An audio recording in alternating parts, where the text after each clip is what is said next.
ओम।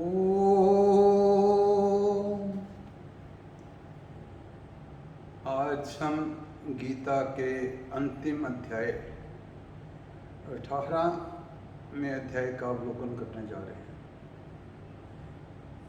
ये अध्याय सबसे बड़ा है। इसमें 78 श्लोक हैं। इस अध्याय का नाम मोक्ष संन्यास योग है। ये अध्याय गीता का सार कहा जाता है। इस अध्याय को आरंभ करने में हमारा ये ध्येय है कि हमें भी गीता का सार होने के नाते इस अध्याय के साथ जो गीता का सार तत्व है हम पुनः उसको समझ सकें। तो सारी गीता कृष्ण अर्जुन के संवाद के रूप में है, प्रश्न उत्तर के रूप में है।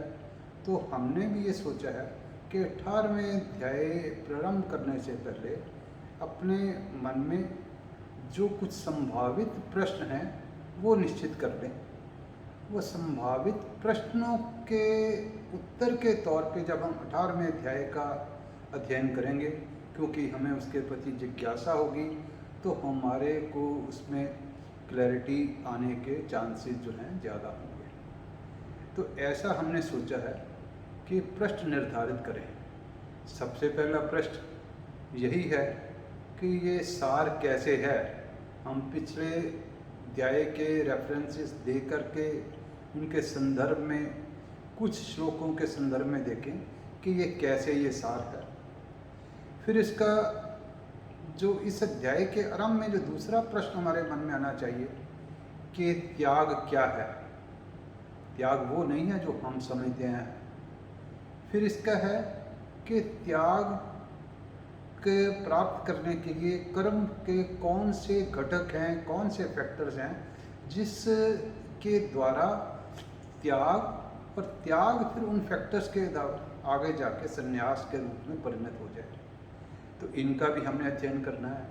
इसके अंतर हमको ये भी देखना है कि कौन से वो भाव हैं जिन भावों को हम अगर चेंज करें तो उन भावों के प्रति हम अपना दृष्टिकोण चेंज करें तो वो भाव भी हमको आगे जो है संन्यास की तरफ ले जाएंगे।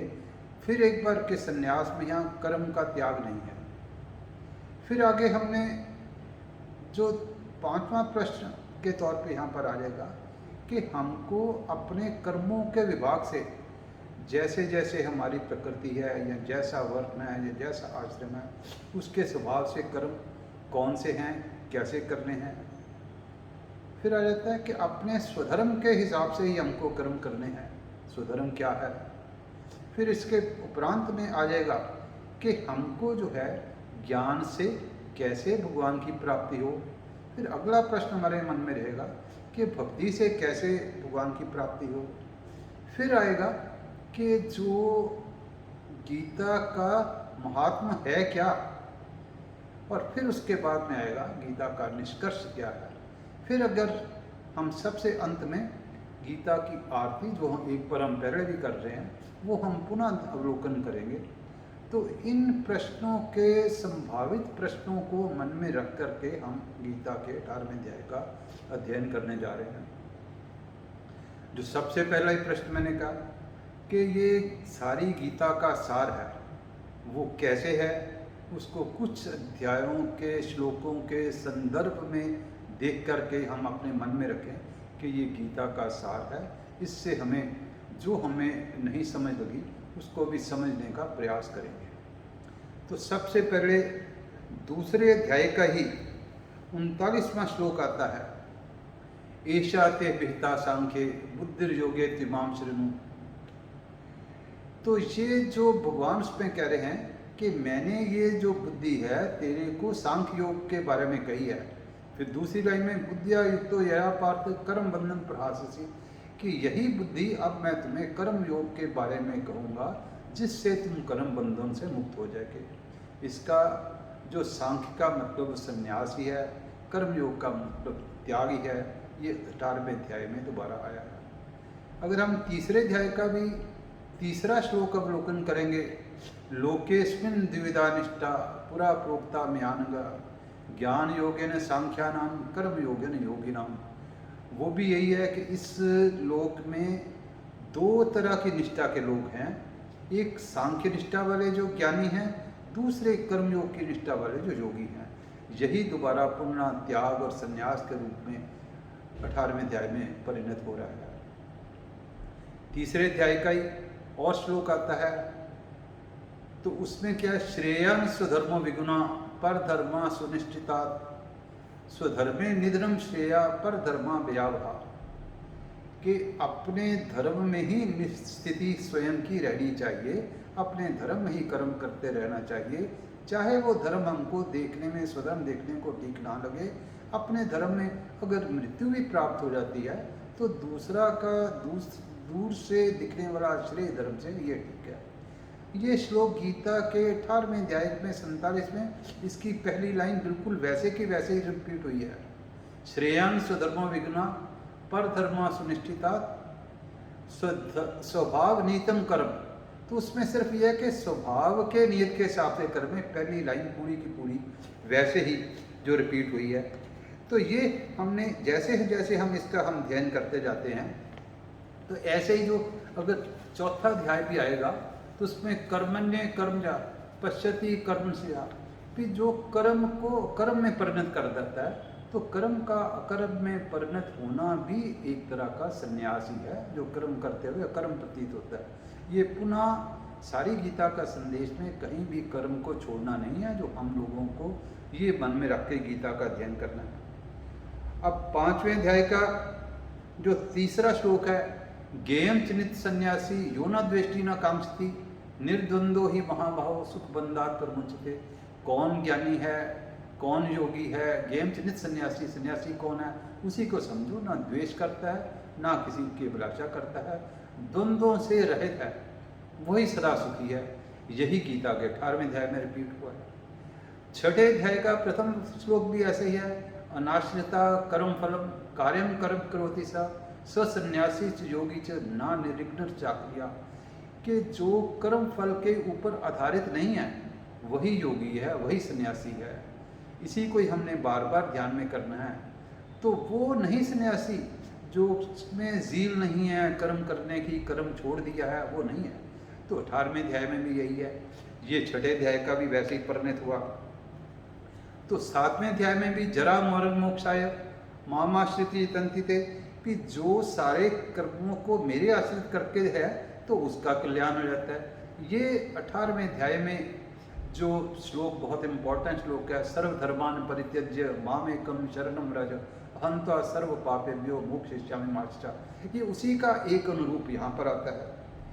फिर ऐसे ही जो है 9वें अध्याय में 2 श्लोक इसके अनुरूप ही हैं। एक तो अनन्याश्चिन्तयन्तो माम ये जना पर्युपासते तेषां नित्यभियुक्ता नाम योग क्षेम वहाम्यहम्। ये भी उसी का ही है कि सर्वधर्मान परित्यज्य मामेकम शरणम व्रज, मैं ही तुम्हारा ध्यान करूँगा।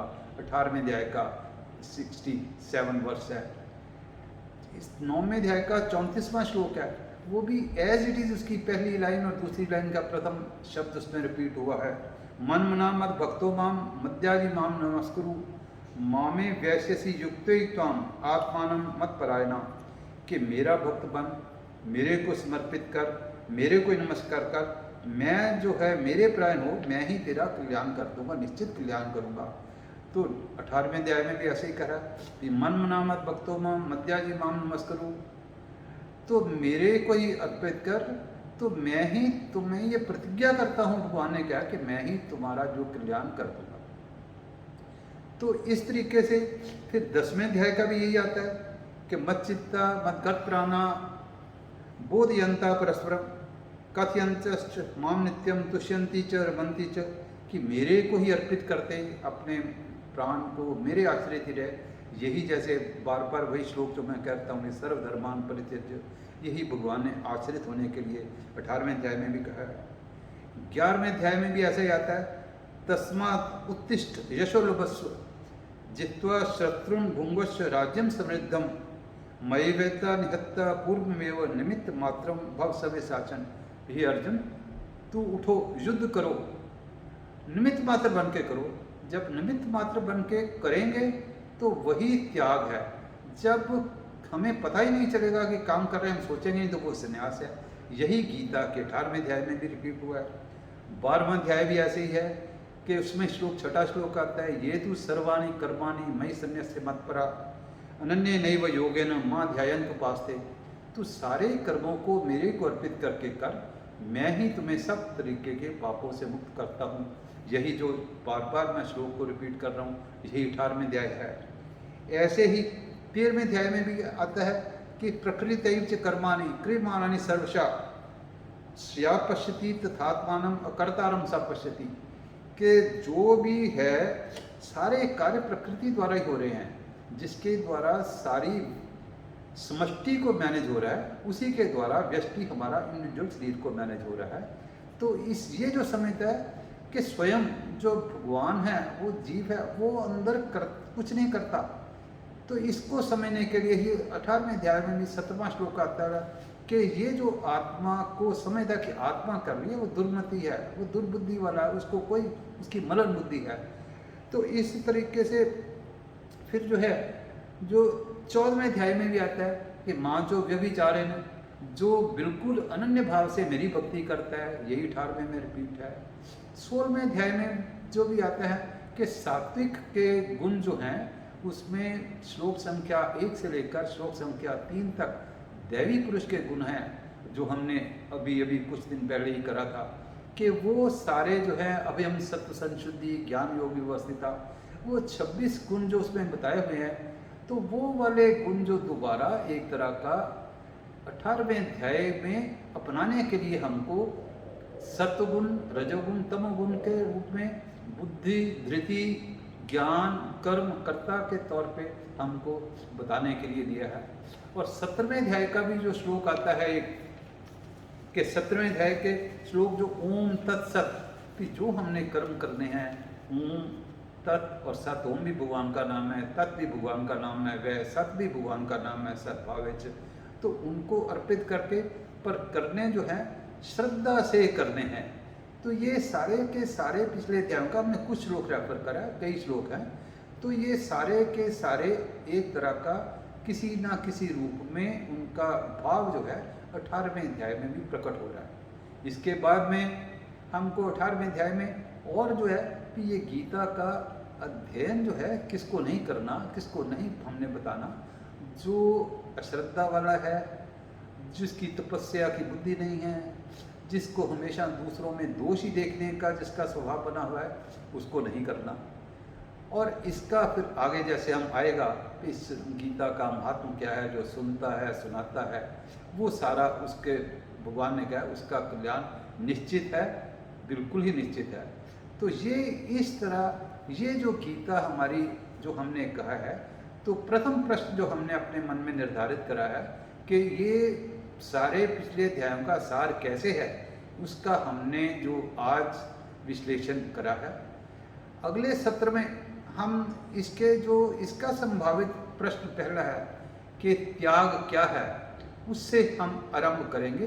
तो गीता के 18वें अध्याय में त्याग से हम अगले सत्र में आरंभ करेंगे। फिर धीरे धीरे जो हमने निर्धारित प्रश्न करे हैं उसके परिप्रेक्ष्य में हम और सत्र में इसका विवेचन जो है करते जाएंगे। सर्वे भवन्तु सुखिनः, सर्वे सन्तु निरामयः, सर्वे भद्राणि पश्यन्तु, मा कश्चित् दुःखभाग् भवेत्।